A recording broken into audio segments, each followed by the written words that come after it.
So the greens and the blues are now going to be taking on a red counterattack. These guys, what we can see right here, are detachments from AMOW and Dog Company. And you could see from the previous episode of Army Men of War that they went through absolute hell to take this position that they're currently in. So they make up for a lot of soldiers. And they've took this trench on the right and on the left too. We also have numerous defences around the back, and we've decided to bring in the reserves from the sandbags on the tree line. So this is every soldier left in Dog Company and AMOW Company, and here come the red counterattack. Oh, that tank must have hit a mine or something. No idea what happened there. You see it flying to the sky. But these soldiers are going to try their absolute best to hold off against this red counterattack. So this is going to be an exciting video. Whatever happens in this video does depict what happens in the next. So if we lose AMOW and Dog Company, then on the battle map you will see it strategically change in the Reds' favour, which is also going to be in the Oranges' favour and the Greys, because the Greys, the Oranges and the Reds are going to be forming an alliance called, oh god, there's a tank, there's a T-34 staring right at us, and they're going to be forming the GOR Alliance, so the GOR Alliance, which stands for Grey, Orange and Red. So, oh my word, we've not lost any troops yet. That guy lost his hat. I love this Browning. This Browning's actually holding off a lot of soldiers. We've got a few Greens on the right hand side counter-attacking. No idea why. Where is this howitzer? We need to bring our howitzers up. Hopefully they'll stop soon. They're moving up very slowly. We're going to deploy our howitzer right there. So stop you right there. Stop you right there. We need as many howitzers back as possible, if we can, as a reserve line. If we can hold this line for any longer, we can wait for the blue reinforcements.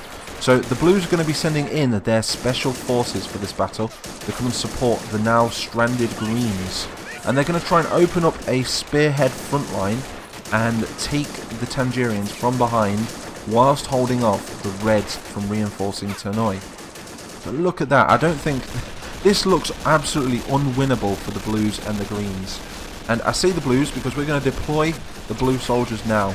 So having secured this area, it did grant them a LZ. So this is now a landing zone. And we're going to deploy blue gliders. So how many have we got? We've got 9 available. So this is going to be exciting. Oh my god, these guys aren't going to last much longer. There are so many Reds pushing on them. So many. Let's have a look how many they've actually killed. He's got 7 kills alone. 4. 1. Even the guy lying down has got a kill. And this bazooka is cracking 4 and 1 tank as well. That's not bad at all. Absolutely not bad. Let's get in another glider. The gliders will crash, unfortunately, and turn grey on impact. Which means, have the greys been selling the blues some like equipment and vehicles? You have to let me know in the comments. Do you think the greens have betrayed the Reds and the Oranges? I don't think they have, personally. I think this is just a glitch, and I'm going to fix it, but maybe we could even implement it into the story for why it's turned grey. So I wanted to give a big shout out to JazzJot here, which is the guy that recommended me the idea for this video. And these guys are known as the SBAS, a bit of a spin-off from the SAS. And look how cool these guys look. They've got berets, they're cracking an M16, or should we call it a B16, because it's blue. They also have the FM FAL and the M14 as their primary weapons. Each soldier is also equipped with AT grenades and some AP grenades, and this trench is doing so well this time around. I was not expecting them to do this well. But mind you, they're focusing their main forces on the right hand side. So let's we're going to keep bringing in some more of these gliders, if I can select it, that is. I can never find it. There it is, look. You can select it whilst you're in the thingy mode. I can't get my words out. What is it called? What's it called? The no UI mode. I'm just going to say it like that. So these greens have not even engaged with any Reds yet. Let's have a look at this glider coming down. In fact, should we try and land it? Let's try and land this glider. Oh god, it's spinning around. Try and land here. Come on, you can do this. Oh, we might have a successful landing. Come on. No! God damn it. Never mind. I think the troops they're still alive. But we need to support the troops now from the flank And that's exactly what we're going to do. We're going to try and push on these reds from this side now, using the trees as cover. This is going to be quite exciting to watch, especially because they've only got the rocks and the trees to move up on them. And that's a really good strategy because, oh, these guys are more advanced, by the way. These are a lot more advanced than the average soldier. They have better weapon accuracy, and their stamina and health is like double the average soldier. And he's just running into ammo. What are you doing?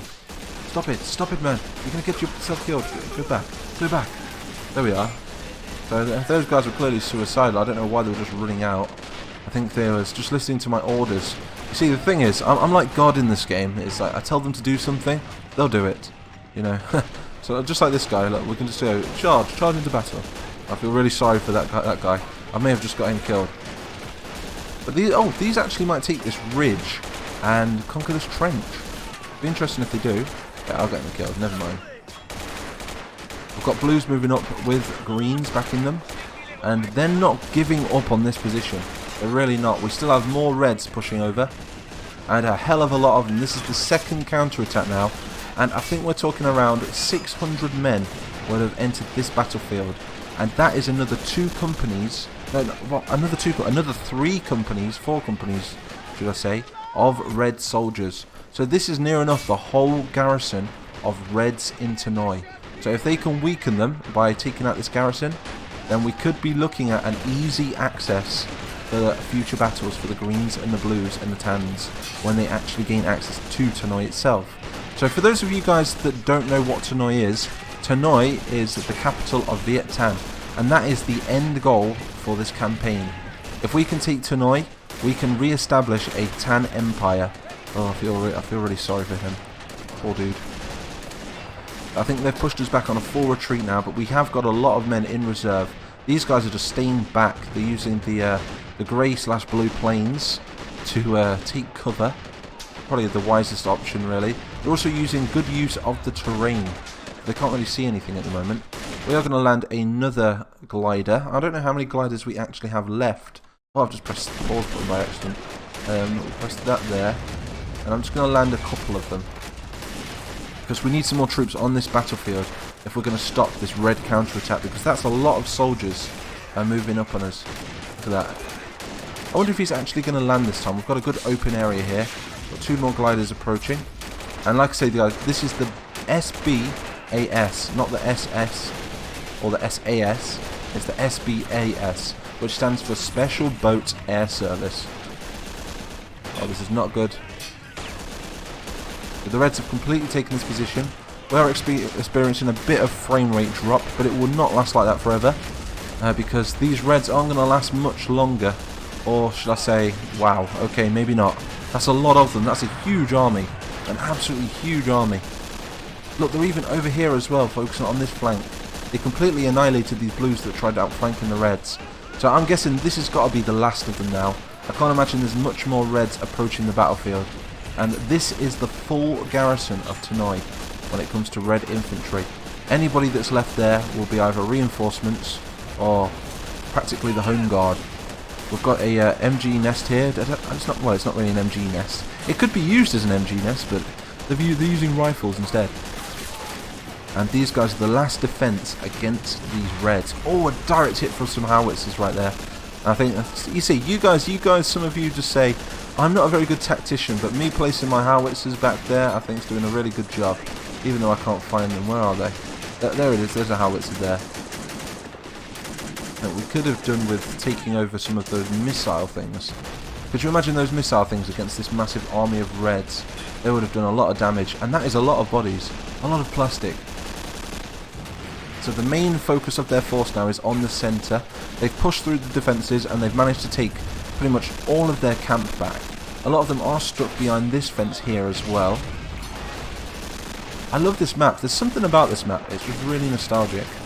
I mean, if there's any more battles you guys want to see on a map like this, do throw them in the comments because we can maybe do something else with it as well in the future.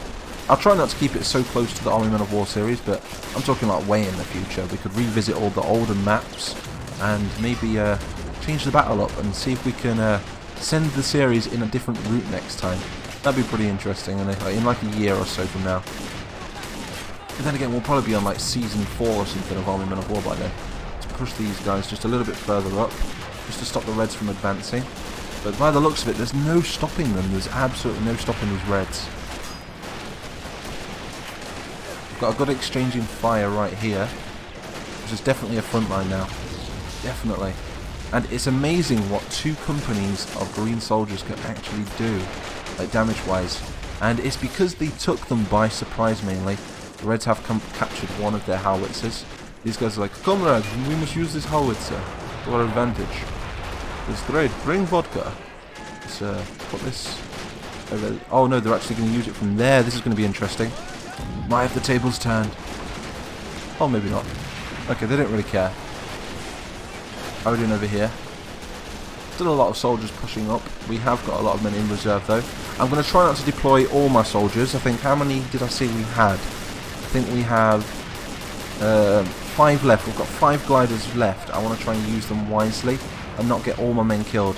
Because if I use all those 5 gliders, then we have no reinforcements for the next battle. But these blue SBAS look amazing. They look really cool. We're fighting from the brush, using the grass as cover. In fact, I think they're all gone over here. No, we've got some over here, look. And they're just waiting for their moment. I think the blues have found them though. They're focusing their main attention on this side now. But they're about to get counter-attacked from this point right here. I think the wisest option would be to take these trenches, and that's just what they've done, look. They're now taking green trenches. So 5-10 minutes ago, these were owned by the greens, but now they are red.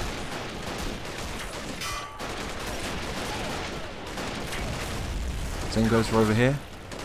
A lot of greens have died this day. A lot. But if it wasn't for these blues coming in to reinforce this position, I think Able and Dog Company wouldn't have really stood a chance. But God bless the blues. The blues have really saved the greens in this battle. We still hold this trench line right here. We also have a bazooka. So any armour that pushes up, we have got a foothold right here. As well as a bar. So, oh, and an MG. So let's test out this Browning. Why is he not shooting? There we go. Let's go ramble on them. Has this guy got any kills, I wonder? He's got 12 kills, this guy has. Let's see what this gun's like. Oh, that's so cool. I love the sound of a Browning. They look awesome. We'll leave him there. I don't want to get him annihilated. I'll push these dudes up now. Let's push them over there. And now let's take control of some of the Reds. I'm going to bring all the reserves up from the Reds now, if they've got any. Damn. I got to admit, the Reds must have outnumbered the Allies. About, oh god, must have been 5-1 in this battle. Look at all the devastation. Look at all the bodies. And they even had tanks. So it's an absolute miracle that they actually been able to hold them. You have to excuse my stutter. It's very late at the moment. I'll tell you what time I'm recording this video at the moment. It is currently 3:49 in the morning, and I'm recording another Army Men of War video. And that's because tomorrow I am venturing off to my father's house, and I'm going to spend some time with the family. So I want to pre-prep some uploads. Hopefully you guys are enjoying this series so far. If you guys want to leave any feedback, do so in the comment section. And I do read all of my comments, you see. And also think of some names. We need some names for these Red Generals and Red Divisions. So we have the SBAS, known as these. We have Able Company and Dog Company. We have Charlie Company, which is stranded up near Tan Nam. And other than that, I think we lost Baker Company. We lost them in the first battle when trying to take the Tangerian lines. Still holding their own though, using this rock as cover. I think the wisest option will be getting inside this trench. Let's push them up. Push you guys into the trench now. I'm just going to nudge them like that, there we go. And they can use the cover themselves. I like the AI to try and do most of the action. But if there's any way that I can make it any more interesting, I will take control. Like, let's say if a cannon is aiming in the wrong direction, or a bunch of soldiers are just wall hugging and refusing to join in the combat. Look at these blues. You can see they're a lot faster. The perks of the blues, they have a lot more stamina when it comes to the SBAS. This guy's doing rather well. Oh, see what I mean? The second I say he's doing well, he dies. I'm a jinx. I'm an absolute jinx. Yeah, I'm definitely going to have to use these a lot more. They look really nice. Really nice. What are you guys doing? I think we'll get you on that cannon. Get you on that cannon. And this is going to be a bit of a last stand of this company. So name the company in the comments section, guys. I'd like to know what you think the name should be for the Reds. So you guys can come up with anything, really. I think somebody already came up with a name in the Discord. I'll have to try and find it. I'll just keep alt-tabbing and I'll find it then. So, well, I can't find it. I'll have to put it. I'll put it in the description of this video. A cool name, a good example of what a red division should be, or a red company should be. But the Reds seem to be in full retreat at the moment, and I guess we can call this a blue victory. I would call it a green victory, but the Blues kind of stole the victory from this one, and we still have another 5 gliders available, and each glider contains around 10 to 15 troops. But, oh, we still have a few greens left, but only a handful. These guys did really well to hold this trench. So let's have a look at the dead. I will highlight them with this button right here. But there we go, and we'll press that one there, and you can see that the Reds are in yellow, as weird as that sounds, and the greens are in red. Wow, look at that. Absolutely insane. So here comes the Blues. They're just pushing on them now, and the path to Tannoy is now open. So these guys can either focus right on the back of the Tangerian lines or form a foothold and stop reinforcements from the Reds reaching Tannoy. So can't wait to see how this campaign comes to an end. There's still plenty more videos to come, and the Reds still have a tank actually, so let's just get him out of the this is why I like to take control sometimes, just to get him out of the old ruckus there. That guy's going to take him out with an... oh, not good. Oh, did he blow himself up? I'm not sure if that took out the tank or not. No, it didn't. That was close though. It hit him from the rear as well. So there is one red tank left, and he is against a full division of men right here. Well, a full company of men, should I say. And he's got to be done for now. Oh, there goes 2 more AT grenades. Surely he's a goner now. He couldn't have survived that. He couldn't have survived it. I think they need to throw some more grenades just in case, though. Don't know if they are. They're all being very wary of this tank, just in case anybody jumps out. Just going to double check. Yep, he's definitely disabled. We're going to leave the men in there, though. I think it's not a wise option to get the Reds out of this tank at this precise moment. So anyway, this was a quick video tonight because I thought a counter-attack would be very realistic for a battle of this sort of position on the battle map. And if you want to see more like this, like more skirmish and more quicker battles, do leave a like and do subscribe, join the Mighty Nation, and turn your notification bell on. There's been a number of cases lately where YouTube's not been telling people when I've uploaded. So do knock that subscription bell on and it will notify you. So I'm Mighty Mapper 123, and I do hope you enjoyed this, and I will see you guys in the next video.